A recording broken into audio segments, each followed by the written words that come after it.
Μάλιστα. Ευχαριστώ. Ελάτε. Λέγομαι Παΐσιος Νικολόπουλος, είμαι μαθητής στην Ευαγγελική Σχολή και ήθελα να κάνω μια ερώτηση να μου την απαντήσει ή ο κύριος Μπίστης ή η κυρία Σπυράκη. Είναι 17 ετών, ζήτησε να μετάσχει στην εκπομπή και κάναμε ό,τι πιο φασιστικό. Πήραμε τη μητέρα του να τη ρωτήσουμε.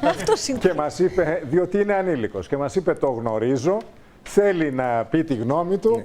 Και ήρθαν μαζί λοιπόν εδώ να σε δω πώς θα πας σχολείο αύριο. Ολυκιάρχη Εκεί να σε δω. Λοιπόν, μια ερώτηση.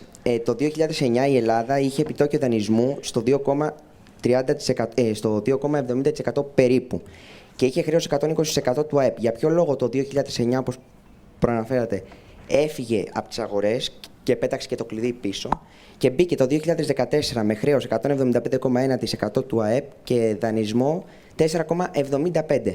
Είναι πολύ ωραία η ερώτηση και έχει να κάνει με το εξής στοιχείο. Μπορώ να κοιτάζω την κάμερα, γιατί είναι προσβλητικό για τους ανθρώπους που μας βλέπουν.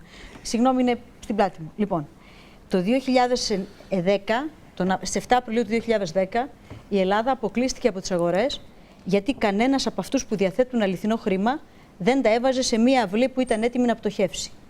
Και η Ελλάδα ήταν έτοιμη να πτωχεύσει, γιατί είχε τότε, με βάση τους υπολογισμούς που έκανε η τότε κυβέρνηση, 15% έλλειμμα, γιατί είχε τότε πολύ μεγάλη αστάθεια σε ό,τι αφορούσε τη δυνατότητά της να αποπληρώσει τα χρέη της και γιατί τότε είχε στείλει καθ' όλη τη διάρκεια από τον Οκτώβριο μέχρι τον Απρίλιο λανθασμένα μηνύματα στις αγορές, αντί δηλαδή να κάνει ένα νοικοκύρεμα στο σπίτι της, έδινε επίδομα αλληλεγγύης. Όλα αυτά τα στοιχεία οδήγησαν αυτούς που έχουν τα χρήματα, αυτούς που κρατάνε τα λεφτά, να μας πούν δεν υπάρχουν λεφτά για σας.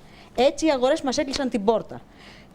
Τον Απρίλιο του 2014 η Ελλάδα βγήκε και ζήτησε 2,5 δισεκατομμύρια για 5 χρόνια.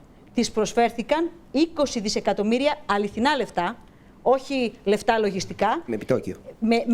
Με επιτόκιο είναι το πενταετές διαφορετικό από το δεκαετές. Δηλαδή το δεκαετές είναι θεωρητικό. Είναι θεωρητικό. Κώστα μου να το πω.